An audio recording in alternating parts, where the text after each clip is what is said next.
Hello, my name is Emmanuel Saldana, and this is my video about free speech, anonymity, and harassment, how platforms policies sustain online aggression, free speech or free reign, how platform policies protect harassment online. The internet promised open communication and free expression for everyone, but what happens when those same freedoms include hate speech, harassment, and manipulation? These days, online anonymity and free speech are more than just rights. They are weapons of aggression that platforms either cannot or will not control.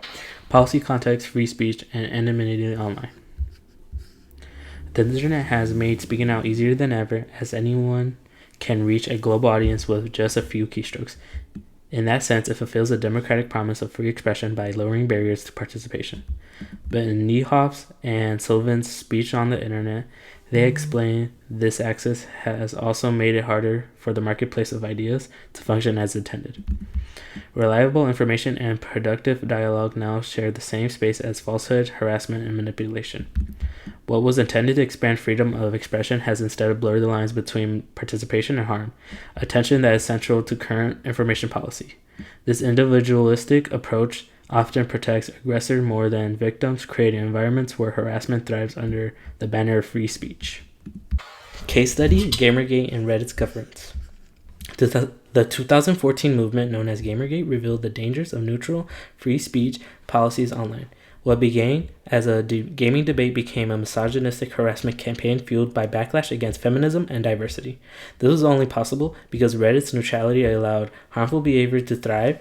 As Adrian Masanari explained in #Gamergate and The Fappening, how Reddit's algorithm, governance, and culture support toxic technocultures. Harassment is normalized and disguised as expression through subcommunities. She noted that the limited diversity of geek communities such as Reddit are often subsumed under a banner of choice, letting the users frame discrimination as a personal freedom. Reddit's policy of neutrality, a refusal to intervene in users' behavior, didn't just allow abuse. It legitimized it as a part of free online discourse. From policy loopholes to radical migration. After Gamergate, harassment disguised as free speech continues to target marginalized communities across platforms. As moderation policies tighten to make spaces safer, these groups didn't disappear, but they migrated. Ryan Corsen's essay, The Alt-Right Digital Migration, a heterogeneous engineering approach to social media platform branding, describes this movement as digital migration, where alt-right and far-right users relocate to platforms like Gab that explicitly brand themselves as free speech havens. This cycle reveals how policy failures on one platform can seed extremist cultures across the internet. The inconsistency of government of platforms with too little enforcement in one space and overreaction in another allows harassment to adapt and survive. Algorithms as policy and practice.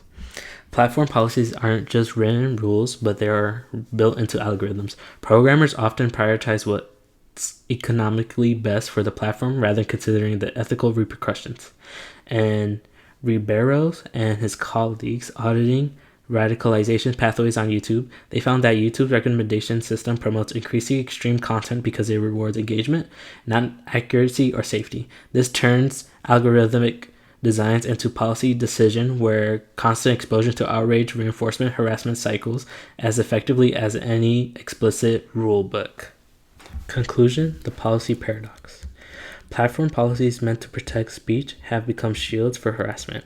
By prioritizing neutrality, engagement, and user autonomy, social media companies reproduce the very aggression they claim to fight. As Niehoff and Sylvania note, the internet fulfills the democratic promise of open expression even as it feeds and escalates conflict between groups and individuals. True free speech online requires accountability, not censorship, and policies need to find a middle ground that balances protection with participation. Without this balance, harassment will be as constant and mobile as the networks that host it. Thank you.